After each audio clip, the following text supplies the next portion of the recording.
बिस्मिल्लाहिर्रहमानिर्रहीम। Welcome to channel kitchen magic vibes. अस्सलाम वालेकुम डियर व्यूअर्स, हम बनाने जा रहे हैं देसी चिकन। सर्दियों में गर्मा गर्म शोरबे वाला देसी चिकन ना हो तो मज़ा ही नहीं आता। यहाँ हमने कुछ अपने मेन स्पाइसेस, कुछ मेन इंग्रेडिएंट्स जो हैं वो ले लिए हैं। सबसे पहले पैन में ऑयल डाल के चिकन डालेंगे हम, और चिकन को जो है वो थोड़ा सा भून लेंगे। साथ ही मैंने जो है वो लहसुन प्याज अपने मोटे मोटे काट के ऐड कर दिए हैं, और थोड़ा सा जो है वो अदरक का पेस्ट जो है वो डाल दिया, और नमक डाला साथ में, ताकि बोटियां जो हैं वो अंदर तक साल्टी हो जाएं।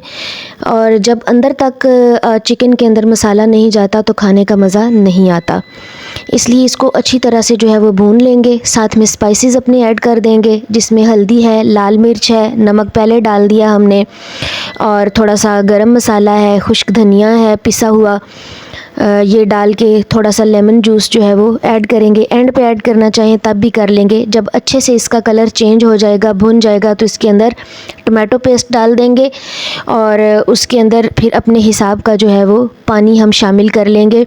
मैंने उतना सा पानी डाला है जिसके अंदर ये गल जाए बस। अगर पूरी तरह नहीं भी गला हुआ तो हम इसको दोबारा प्रेशर जो है वो शोरबे के साथ दे सकते हैं।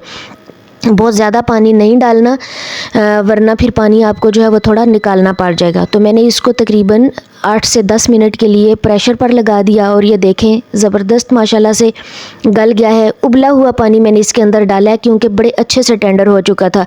अगर आपके पास मार्जिन है, थोड़ा सा ज़्यादा गला हुआ नहीं है, तो आप इसमें दूसरा पानी, आम पानी जो है वो भी डाल सकते हैं। सर्व करते हैं। लास्ट लुक देखें इसकी कितनी ज़बरदस्त माशाल्लाह से बनी है।